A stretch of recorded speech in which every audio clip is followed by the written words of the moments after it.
Bien-aimé dans le Seigneur, je vais faire une...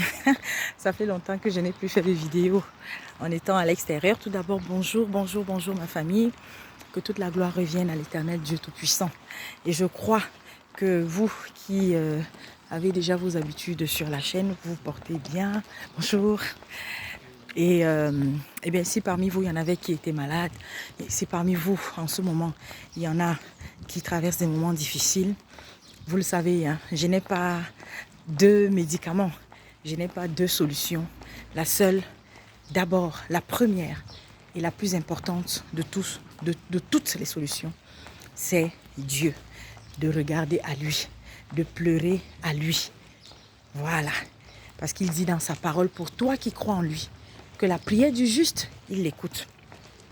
Je viens faire une vidéo rapide pour, n'est-ce pas, partager un message très important. Un message qui vient d'une expérience que je vis en ce moment et qui vient encore nous rappeler la vigilance à laquelle l'Éternel Dieu Tout-Puissant, au nom de son Fils Jésus-Christ, le Roi des Rois, le Seigneur des Seigneurs, il a eu, n'est-ce pas, à nous prévenir qu'à la fin des temps, nous, ses enfants, nous devons encore être plus vigilants qu'avant. Et nous sommes, mes bien-aimés, nous sommes dans ces temps-là. Parce que nous voyons plus que ceux mêmes-là qui avaient déjà assisté aux premiers événements annonçant le retour de Jésus-Christ il y a des siècles. Mais nous là, nous voyons encore ces événements-là comme jamais. Nous voyons l'apostasie qui ne cesse, n'est-ce pas, de s'installer dans l'église. Nous voyons, mes bien-aimés, la méchanceté prendre de l'ampleur. Nous voyons, mes bien-aimés, à quel point il y a des divisions dans les familles. Nous voyons, mes bien-aimés, comment est-ce que des personnes même qui se disent être chrétiennes se battent pour les positionnements dans l'église. Nous voyons comment est-ce que, mes bien-aimés, l'amour. J'ai fait une vidéo, j'ai enregistré un message il n'y a pas très longtemps, pour vous qui êtes habitués. J'avais intitulé ce message « Où est l'amour ?» L'amour est où au milieu des chrétiens? Où est l'amour? Oui, mes bien-aimés. Et les sœurs et moi, les frères et moi, ceux qui m'accompagnent dans la mission, ceux qui cheminent avec moi depuis, pour d'autres, plusieurs années, pour d'autres encore, il n'y a pas très longtemps, nous sommes en train encore de confirmer que, mes bien-aimés, plus que jamais, soyons vigilants. Soyons vigilants des personnes qui nous côtoient. Soyons vigilants. Oui, c'est vrai. Le Seigneur nous dit de nous aimer, d'aimer même nos ennemis, de prier pour eux. Mais vous savez, les temps dans lesquels nous sommes nous font comprendre, en tout cas pour ceux qui l'ont compris, en vérité, ton ennemi, ce n'est même pas celui qui est dehors. Bonjour. Ton ennemi, ce n'est pas celui qui est dehors. Parce qu'on croit toujours que, en fait, l'ennemi, c'est le sorcier. L'ennemi, c'est le vampire. L'ennemi, c'est le voleur qui est à l'extérieur, là. L'ennemi, oui, c'est vrai, c'est vrai. À l'extérieur, là, ils sont très nombreux.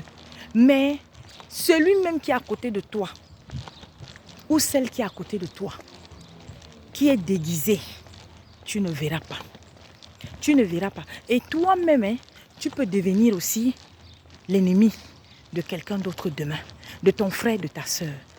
Personne n'est à l'abri. Mais qu'est-ce qui nous met à l'abri? Parce qu'en vérité, il y a un abri. Parce qu'en vérité, il y a un endroit où nous devons toujours aller pour nous réfugier. Et d'ailleurs, nous devons même y rester plus que jamais. C'est où? Auprès de Jésus-Christ. Par ses conseils, par ses mises en garde, par sa parole. Et sa parole qui doit rester gravée en nous. Parce que qu'est-ce qui fait qu'à un moment donné, même l'ennemi va trouver le moyen de te tacler.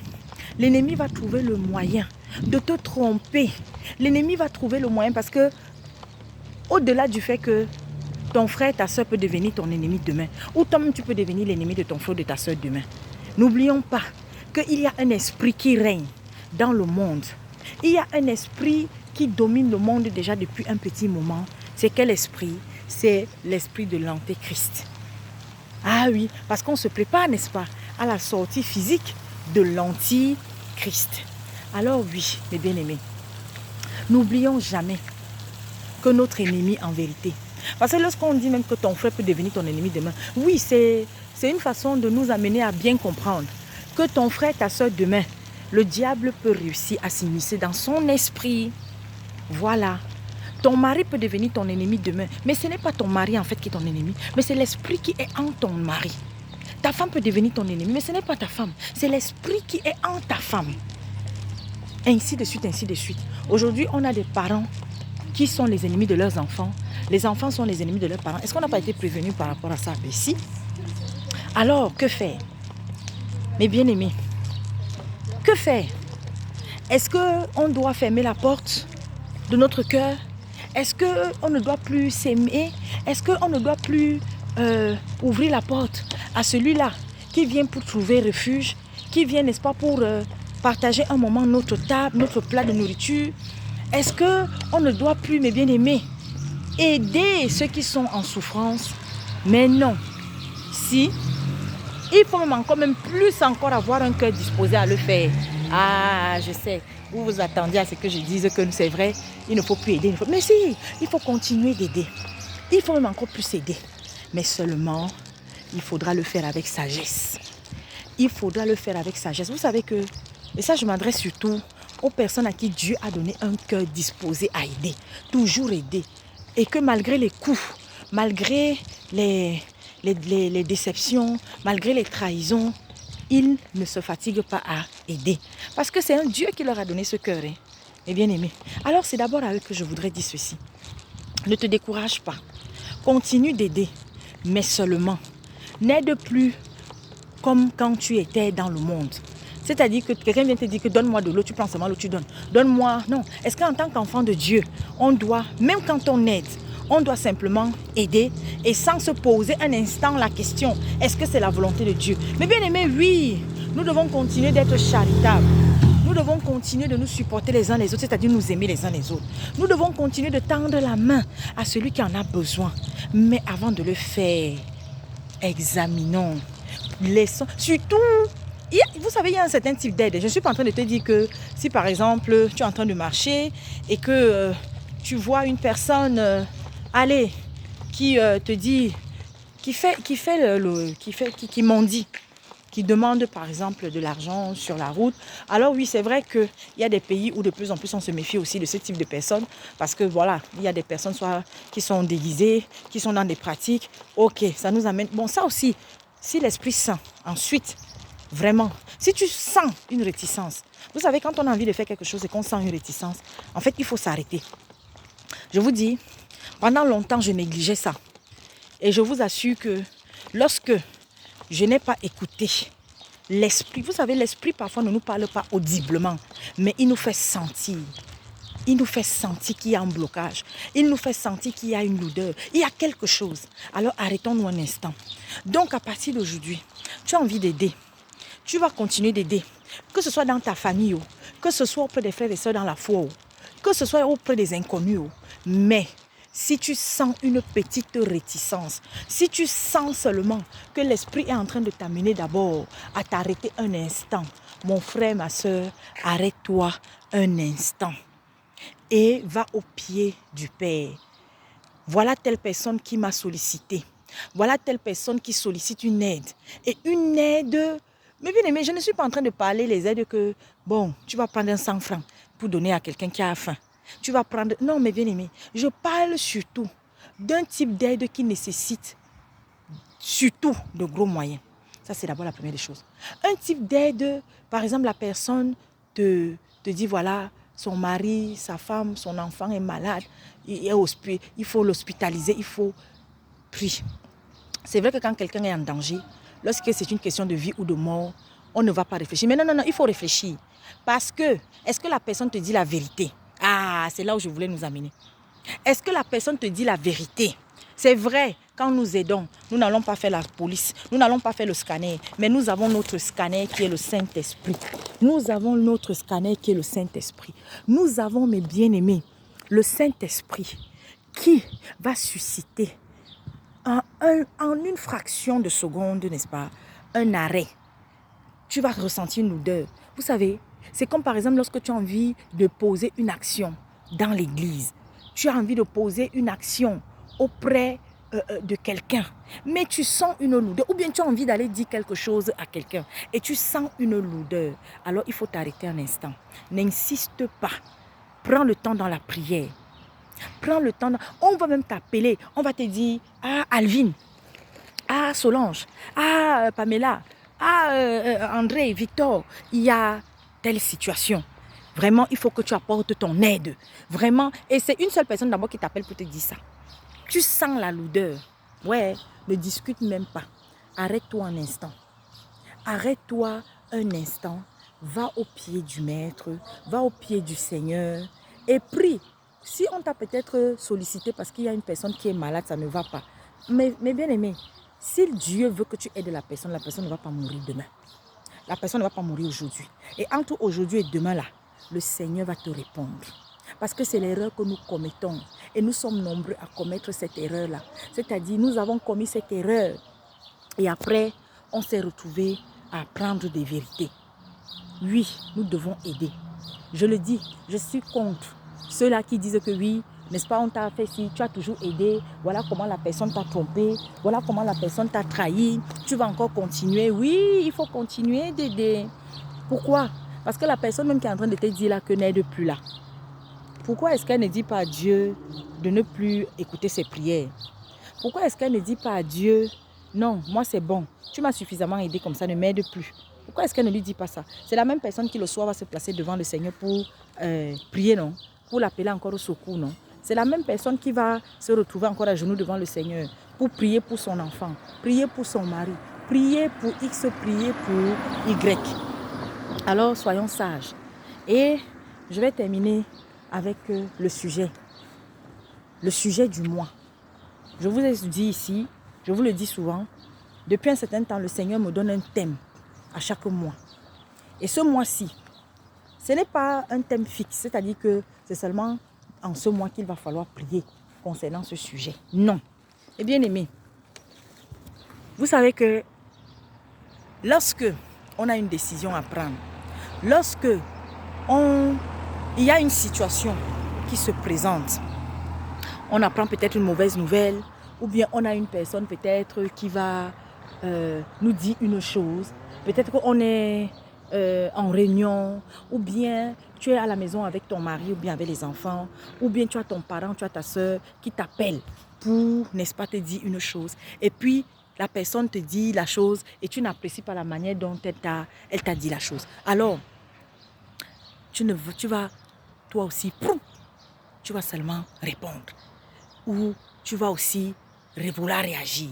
Et quand tu réagis, tu vas dire une chose qui va encore envenimer la situation. Donc, tu vas manquer de maîtrise. Mais bien aimés, le Seigneur nous demande plus que jamais de prier pour ce sujet. À cause du manque de maîtrise. Mais manque de maîtrise en tout, hein. Tous les aspects de ta vie. Parce que quand on parle, n'est-ce pas, du manque de maîtrise, beaucoup de personnes croient que manque de maîtrise, voilà, juste quand peut-être quelqu'un t'a dit quelque chose et puis bon, toi aussi tu es venu répondre violemment. Mais bien aimé, c'est la maîtrise en tout. Un enfant du Seigneur doit avoir la maîtrise en tout. Puisque, vous savez, nous sommes appelés à être des êtres équilibrés. Des êtres équilibrés. Donc ça veut dire que tu dois avoir la maîtrise, n'est-ce pas, dans ta gestion financière. Maîtrise dans tes sentiments. Même vis-à-vis de ton mari, vis-à-vis des enfants, vis-à-vis de ta famille physique, vis-à-vis de tes frères et de tes soeurs, tu dois avoir la maîtrise aussi dans toutes ces relations. La maîtrise de toi quand tu opères, n'est-ce pas, une action dans le cadre de ton travail. Il y a des gens, par exemple, il y a des frères, il y a des soeurs, il y a des personnes qui travaillent dans un milieu très difficile. Le milieu hospitalier, par exemple, l'armée, la police, mes bien-aimés. Les travaux vraiment sous tension là. Vraiment, si tu n'as pas la maîtrise de toi-même, tu vas souvent... Il y a beaucoup de gens, quand ils finissent leur journée de travail, ils rentrent toujours énervés. Ils rentrent toujours énervés. Et ça fait qu'à la maison, dès qu'on va leur dire un petit truc, ils s'énervent seulement. Mais bien aimés, prions pour cela. On est entre frères et sœurs. Parce qu'un frère ou une sœur a dit une chose qui ne nous plaît pas, de suite, on veut répondre. Et quand on répond violemment. On répond avec arrogance. Et des fois, même sans même s'en rendre compte qu'on a répondu avec arrogance. Et alors, au lieu, pourtant, on avait le droit de répondre. Parce que, mes bien-aimés, nous sommes libres. Le Seigneur nous a donné la liberté de parler. Mais, lorsque nous allons prendre la parole, après qu'un frère, après qu'une soeur, après que mon patron, après que mon collègue, après que mon mari, après que mon frère, ma soeur, mon père, ma mère, ils ont eu à me dire quelque chose et que cette chose ne m'a pas plu, quand je vais ouvrir la bouche, est-ce que de ma bouche là vont sortir des paroles d'apaisement? Même si je dois apporter une réponse, est-ce que ce sont des paroles d'apaisement qui vont sortir? That is the question. Mais bien aimé, la maîtrise. Et ça, c'est une chose que mes frères, mes sœurs, même toi, peut-être qui n'est pas chrétien, qui va tomber sur ce message pour la première fois, qui va tomber ici pour la première fois. Oui, demande. Demandons la maîtrise en toutes choses. La maîtrise en toutes choses. Parce que sans maîtrise, mes bien-aimés, on va commettre des erreurs. On va poser des actes, mes bien-aimés, qui vont attrister le Seigneur. On va, mes bien-aimés, faire des choses pas bien. La maîtrise en toutes choses. Maîtrisons-nous, mes bien-aimés. Maîtrisons-nous. Et c'est ce qui manque aujourd'hui alors. Parce qu'à cause, n'est-ce pas, du manque de maîtrise de nos émotions, on a vu des sœurs qui se sont séparées. Bonjour, on a vu, oui, on a vu. Aujourd'hui, moi je le dis, j'ai des bien-aimés. Je ne sais pas, je n'ai pas envie d'utiliser le mot perdu. Parce que pour le Seigneur, elles ne sont pas perdues, ils ne sont pas perdus. Mais quelque part, humainement pour moi, je peux dire entre parenthèses, j'ai perdu en cours de route des bien-aimés, tout simplement parce que l'autre, on a eu à dire une chose et l'autre n'a pas apprécié et l'autre n'a pas supporté. Alors l'autre a fait quoi? S'est laissé envahir par des émotions, a manqué de maîtrise de ses émotions. Mais bien-aimés, lorsque aujourd'hui, je sais que le Seigneur nous a dit de pardonner cette fois, 70 fois, 77 fois là, en une journée. Oh, mes bien-aimés, vous ne pouvez pas savoir le jour où j'ai compris cette parole. Parce que pendant longtemps, on pensait que non, c'est 7 fois N, 77 fois N fois là, dans toute une vie. Non, non, non, non, non, non, non. C'est en un seul jour. Alors, imaginons, mes bien-aimés, combien de fois on a attristé le cœur de Dieu parce qu'on a refusé de pardonner. Pardonner. Mais bien aimé, pardonner à quelqu'un, ça ne veut pas dire que il faut encore aller se coucher pour que la personne nous fasse la même chose. Non, mais quand ton frère, ta soeur, parce que peut-être ce frère, cette soeur aussi, peut-être qu'en parlant, a aussi manqué de maîtrise, a peut-être eu à sortir une parole qui t'a blessé. Mais toi donc, toi qui chantes l'amour, toi qui récites l'amour, toi et moi là, qui n'est-ce pas, c'est-à-dire que nous, on a la facilité de voir que non, ce sont les autres là qui sont mauvais. Nous, on est bons. Mais malheureusement, il a suffi d'un seul petit malentendu pour que toi et moi, on ait manqué de maîtrise de nous-mêmes. Et du coup, qu'est-ce qu'on a fait? Alors là, la plus belle des décisions est qu'aujourd'hui, je l'ai déjà dit dans plusieurs vidéos, c'est quoi? Je prends mon téléphone. Parce que c'est très facile, hein, vous savez. Oui, puisque le frère que tu vas bloquer, la soeur que tu vas bloquer, tu as la conviction que vous n'habitez pas dans le même quartier, vous n'êtes pas dans la même ville. Donc c'est facile. Comme ça, quand tu vas la bloquer, c'est le seul moyen peut-être pour lui de prendre contact avec toi. Puisque il y a eu quelque chose. Peut-être que l'autre a regretté, est en train de regretter ce qu'elle t'a dit, ce qu'il t'a dit. Alors, le Seigneur va mettre dans son cœur d'aller vers toi pour se repentir. Mais si c'est que la personne vient toquer à ta porte et trouve ta porte fermée, et en plus de ça, toi-même, tu écris bien devant ta porte que je ne vais pas t'ouvrir. Pourquoi? Parce que tu as bloqué la personne. Et ça, aujourd'hui, oh Seigneur, païen comme chrétien.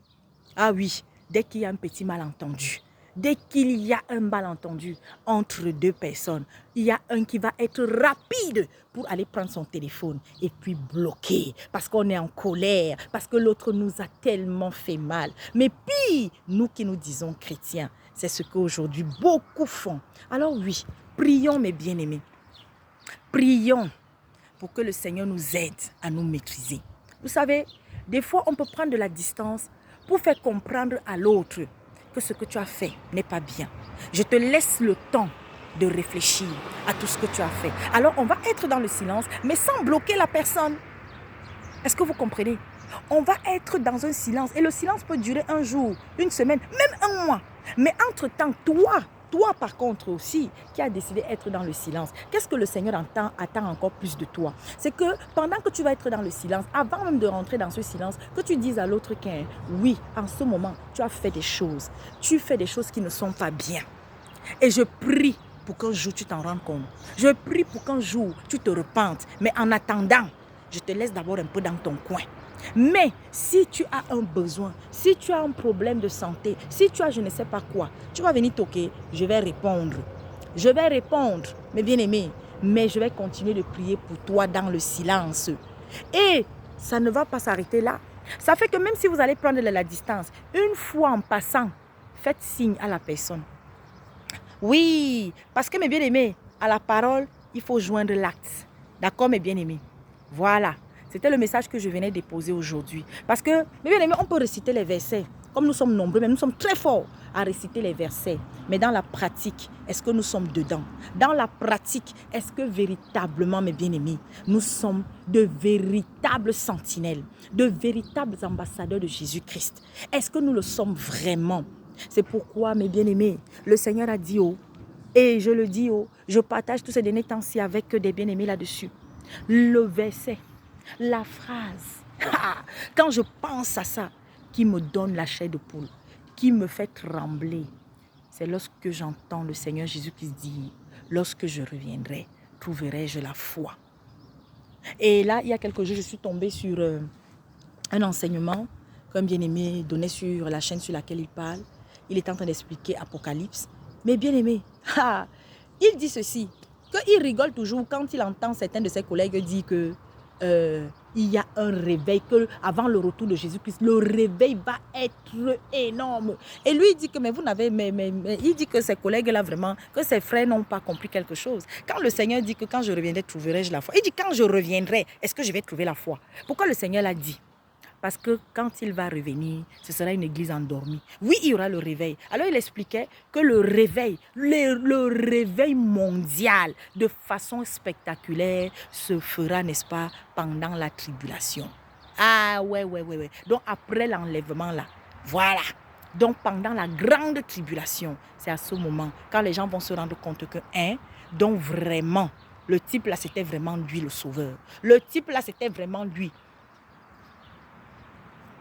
Moi, j'ai pris ma part dedans. Je ne vais pas dire il a raison, il n'a pas raison. Mais j'ai pris ma part dans ce qu'il a dit. Parce que je sais une chose. Depuis que le Seigneur m'a récupéré, ce passage-là, mes bien-aimés, fait partie des passages qui conduisent ma vie. Qui conduisent ma vie. Il y a encore l'autre passage, j'ai partagé là-dessus, il y a 1 mois, 2 mois là, dans Jean, chapitre 12, où le Seigneur nous rappelle que nous sommes et nous devons être des sacrifices vivants, sains et agréables. C'est-à-dire que chaque jour, nous devons être les imitateurs de Jésus-Christ. Nous devons être des veilleurs, éveillés. Hein? Des sentinelles éveillées. Mais ce n'est pas facile. Oh. Pierre a dormi un instant. Jean a dormi un instant. Mais bien aimé, Jacques a dormi un instant. Alors, mes frères, mes soeurs, mes amis, mes chéris, l'heure est grave. Sortons de la distraction. Sortons de la distraction chaque jour davantage. Et s'il y a un malentendu entre des frères, entre des sœurs, de grâce. Mais regardez, Jésus a cheminé avec Judas pendant combien de temps? Jésus a cheminé avec Judas pendant combien de temps, mes bien-aimés? Il aurait pu chasser Judas, non? Il aurait pu, je ne sais pas moi. Hein? Vous croyez? Mais il savait tout ce que Judas faisait en mal. Il savait. Même, regardez même que quand même il envoie, il dit à Judas, c'est l'heure. Va finir ce que tu as commencé là. Il aurait même pu dire que non, voilà celui qui va me vendre. Mais même jusque-là, il l'a couvert. Oui, on va couvrir, n'est-ce pas, notre frère, dans ce qu'il fait en mal pendant un moment. Mais quand le moment aussi de le mettre à nu arrive, ce n'est même pas nous. C'est que Dieu va permettre et ça va aller paf. Mais il faut toujours faire les choses telles que le Seigneur Jésus-Christ nous l'a enseigné. Il y a un malentendu entre un collègue et toi. Il y a un malentendu entre ton voisin et toi. Il y a un malentendu entre ton voisin dans le taxi, dans le métro, dans le train, dans l'avion, dans le bateau, je ne sais même pas où. Il y a un malentendu entre, n'est-ce pas, je ne sais pas, ton médecin et toi. Bref, tout malentendu que tu peux avoir avec qui que ce soit. Tu dis que tu es un enfant de Dieu. Tu dis que tu es un disciple de Jésus-Christ. Alors montre l'exemple, c'est-à-dire maîtrise-toi. Ne prends pas de décision à la hâte. Ne réponds pas aux provocations du tic au tac. Mais plus encore, aie l'amour. Sois rempli d'amour envers celui ou celle qui te persécute. Sois rempli d'amour envers celui ou celle qui, n'est-ce pas, fait tout pour nuire à ta vie.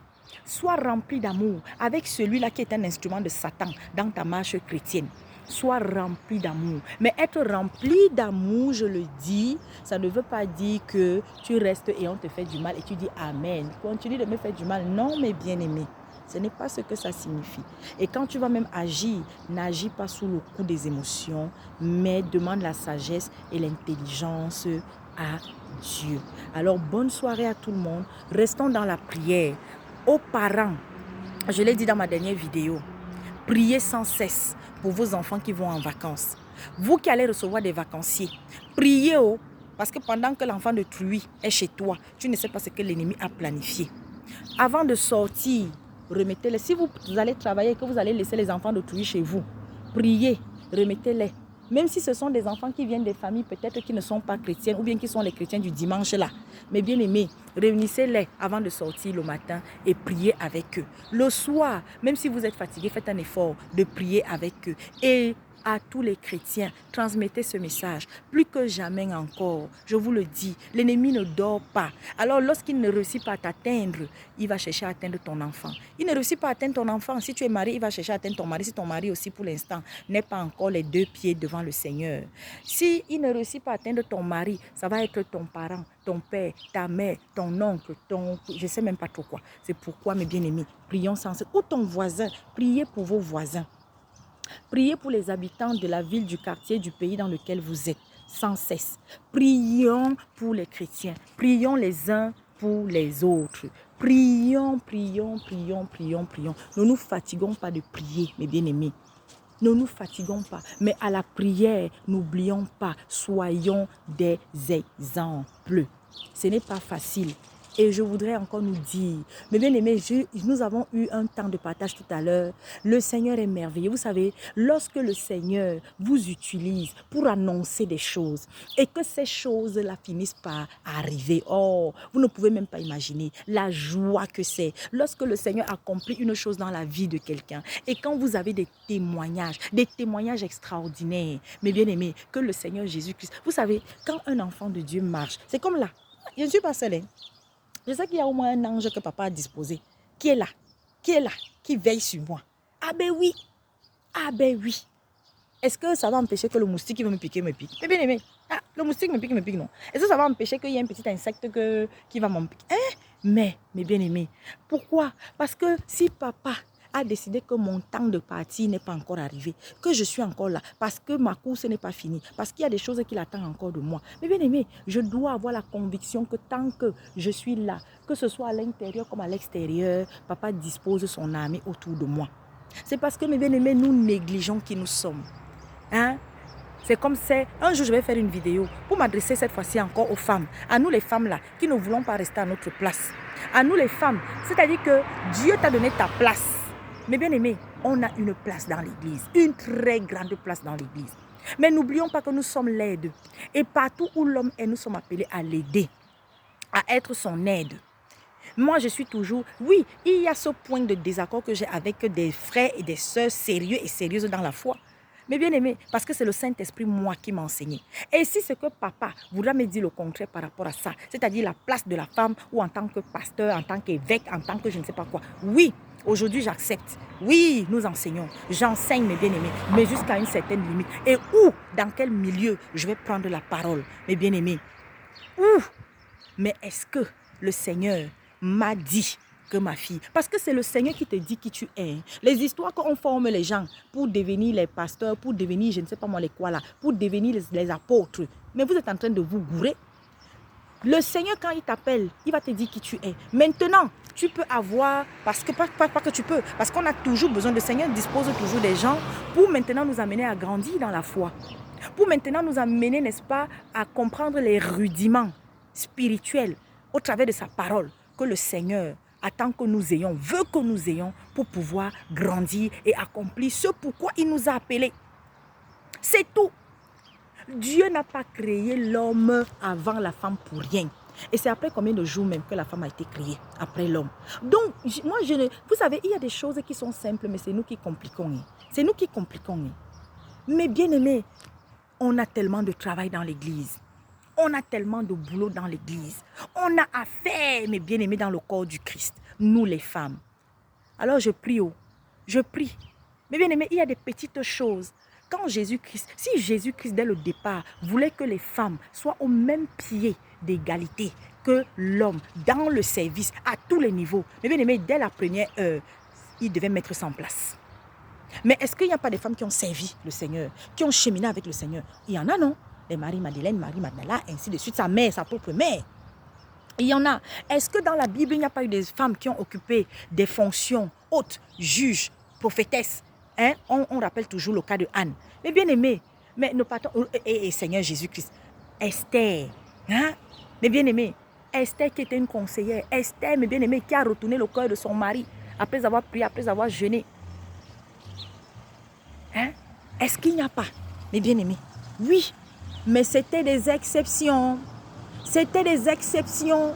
Des exceptions. Alors vous pouvez dire, vous pouvez faire tout ce que vous voulez.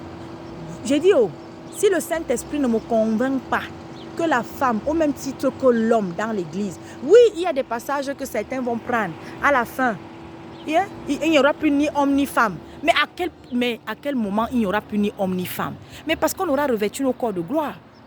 Et maintenant, par le Saint-Esprit, maintenant, les cadeaux qu'il peut donner à un homme, il peut te donner à toi. Si Dieu, si Dieu, pardon, excusez-moi, mon mari qui est derrière, qui venait d'arriver, c'est lui qui me parle. Si Dieu nous donne l'autorisation, parce que Dieu est suprême, il est souverain. Oui, il peut décider même qu'une femme même devienne évêque. Il peut dans sa souveraineté, mais seulement, vu que Dieu ne se contredit pas, les règles ont été fixées, il les a fixées dès le départ. Et il peut faire maintenant comme il veut. Oui, là on est d'accord. Mais ça ne veut pas dire, mes bien-aimés, que nous les femmes, mes bien-aimés, que nous sommes appelés à donner des baptêmes, comme je vois là, à faire baptiser les gens. Hein? Si c'était ça là, Jésus-Christ allait nous laisser l'exemple là. Donc, comme les gens parlent, le Seigneur a dit, ne nous conformons pas au siècle présent. Ne nous conformons pas au siècle présent. En tout cas, c'était une parenthèse. Bon entendeur, salut. Ah ouais, moi, je suis fière d'être à la place que je suis. Je suis fière d'être cette servante. D'ailleurs, comme je me suis dit, cette serpillère que Jésus-Christ utilise. Je suis fière de servir, d'accompagner, d'être l'aide de mes frères, serviteurs dans la maison du Seigneur, ministre dans la maison du Seigneur. Oui, le Seigneur m'a donné le ministère des femmes. Ouais, et ça s'arrête là, mes bien-aimés. Voilà, ça s'arrête là. Voilà. Et quand on dit mes ministères, même des femmes là, qu'est-ce que je fais? Quelle est ma responsabilité? Est-ce que ça me donne le droit d'aller célébrer des mariages? Est-ce que ça me donne le droit? Oui, le Seigneur m'a utilisé par exemple pour élever la voix et bénir la cérémonie qui devait avoir lieu. Je n'ai pas béni à la mairie. Je n'ai pas ouvert la bouche pour... Non, mes bien-aimés. Et je ne m'y attendais même pas. Ma soeur m'a dit non. On devait aller pour manger. Et elle a demandé que je puisse prier. Mes bien-aimés, vous croyez que si elle m'avait dit, ma soeur, il faut bénir notre union, moi j'allais le faire. Sauf si, comme je dis, que c'est papa peut-être qui aurait prévu ça. Et ça, si c'était le cas, mes bien-aimés, oh, il va d'abord te le... C'est-à-dire que tu vas le ressentir. Arrêtons. Arrêtons, mes bien-aimés. Arrêtons l'amalgame. Et beaucoup risquent de rater, mes bien-aimés, leurs promesses. Pourtant, elles sont sincères. Mais comme on tombe sur des personnes qui, elles, viennent avec la philosophie pour venir nous faire comprendre un certain nombre de choses, mes bien-aimés, faisons attention. Faisons attention. Moi, pour l'instant, je suis une chrétienne de Béret. Ce que le Seigneur Jésus-Christ ne m'a pas mis à cœur, je ne le ferai pas, je ne le dirai pas. Ce qu'il me demande de faire, je fais. Ce qu'il ne m'a pas dit de faire, je ne fais pas. Voilà. On est ensemble. Alléluia.